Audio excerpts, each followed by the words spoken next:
This veteran-laden Lakers team got off to a bit of a rocky start, but LA seems to be figuring some things out.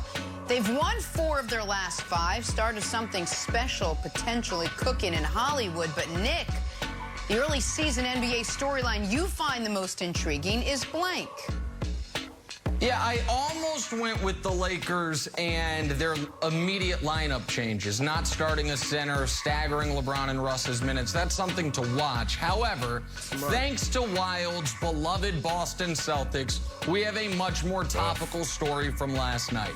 If you were watching the Chiefs' gritty defensive victory over the Giants, you might have missed this. The Celtics were up 14 going into the fourth quarter last night. They lost the game by 14. That's literally never happened in the shot clock era. Outscored 39-11 by the better than I expected, at least. I know a lot of people liked them this year with the first place in the whole league, Chicago Bulls. That sounds bad. It got worse after the game when Marcus Smart, said the following. I just like to play basketball. You know, every team knows we're trying to go to Jason and Jalen. And every team is programmed and studied to stop Jason and Jalen. And I think everybody's scouting report is make those guys try to pass the ball. They don't want to pass the ball. And that's something that they're going to learn. They're still learning, you know, and we're proud of the progress they're making, but they're going to have to make another step and find ways to not only create for themselves, but create for others on this team.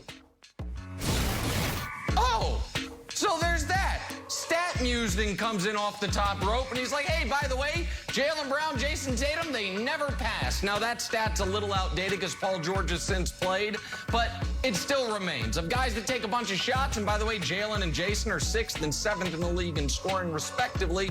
Not a lot of assists.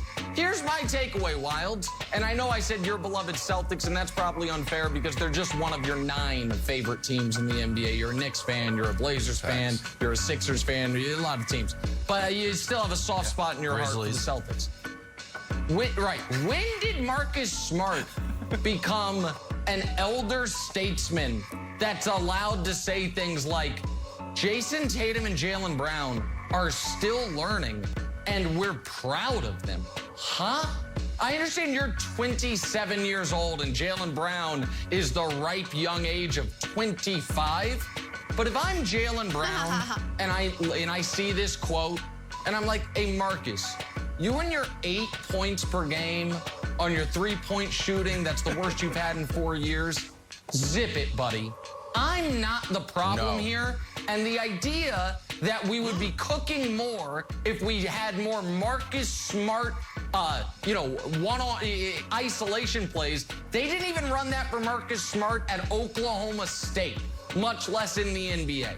So I don't know why Marcus Smart decided this is, the hill he wants to climb. I wonder how new head coach Ime Udoka is going to deal with it. But this is all bad for your Boston Celtics, my friend, who are a bad basketball team. There will be no Marcus Smart slander. Marcus plays the Draymond role of heart and soul and vocal leader, largely because no one else wants to take it. The fact that he had to say this to the media this early in the season shows that there are foundational cracks in the Celtics franchise that haven't been fixed. They've been plastered over. Guys, you are in a rebuild, and you have to make roster changes, not front office musical chairs. There's a real problem in Boston, and they're not willing to make a move. We're this early into the season, you have this type of stuff coming out, it's a disaster. So anyways, let's move on down to 95 for one of my other favorite teams, the old Philadelphia 76ers. So I was a proponent of Dame Day. I wanted Damian Lillard's jersey to be risen to the rafters as Dame says, maybe another first-round exit courtesy of Donovan Mitchell and the Joker is not the way I should end my career. Philly showed him love. Take a listen. Is capable of, just leaves defenders so vulnerable.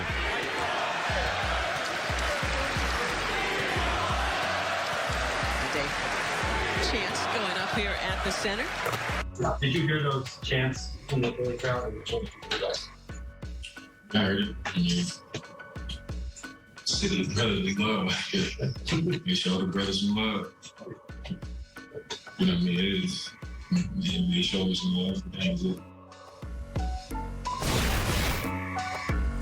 Broussard, Mr. Loyal to the Soil, is exactly that.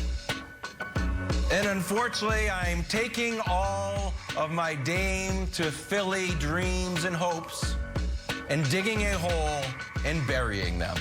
I don't think Dame is ever leaving Portland. And I know he has said it countless times. But it took me this specific incident to say, you know what? Dame is never leaving. He's going to ride it out in Portland. And Broussard, I don't think he ever gets a championship, and I think he's okay with it. No, I think you're right. Look, he's cut out of that Allen Iverson, Russell Westbrook mold. Where remember, Iverson was like, I'm going to give 110% to win a championship here in Philadelphia, my franchise, my town. And if I don't win it, I'm good with it. Westbrook felt the same way in Oklahoma City. Now, their teams eventually traded them, but that may be the only way Lillard is moved. If the Blazers just decide, you know what, we're not going anywhere, we're going to send you elsewhere. And maybe they work with him to send him to a team that could compete for the championship, like a Philadelphia. But on his own volition, Wilds, I think you're right. And the interesting thing is he's struggling this year. 18 points a game, a career low, including his rookie season. He is getting a career high 8 assists. But Chauncey Billups, who you remember in Detroit, how'd they win the championship? Ball movement. He is doing more ball movement. It's not just Dame high pick and roll anymore. And Dame is adjusting to it. I think he'll catch on and get back to his greatness very soon. But yeah, Wilds, I'd love to see Dame and Embiid together. Don't think it's going to happen. My drawing a blank, though, you guys went negative. I'm going positive. And it is the Golden State Warriors resurgence. Have you been paying attention, America? Oh, people name the Jazz, the Lakers, the Suns, the Nuggets, all these contenders out west. Nobody said Steph and the crew. They're 5-1. What intrigues me is this legit? Is this real, or is this Washington, Chicago, New York leading the league early with their record? I think this is legit. Steph's playing great, leading the league and scoring 28.5 points a game. Their defense is 4th in the league in defensive rating. They're number 1 in assists with the great ball and player movement. If Klay Thompson comes back, and it should be December or January, 90% of what he used to be comes back from the Achilles injuries, I'm putting the Golden State Warriors right there atop the Western Conference as a legitimate finals contender. And I love to see. I didn't say favorite yet. We'll see. But definitely a contender with a Klay Thompson who's close to what he's doing. Call it a contender alert. On a finals alert? Contender alert. Yeah, there you go. Contender alert. Finals alert. There you contender go. alert. Yes, it's an alert. The early part of the NBA season. Let's set that aside, talk some football injury news. Lots going on. Derrick Henry and Jameis Winston both on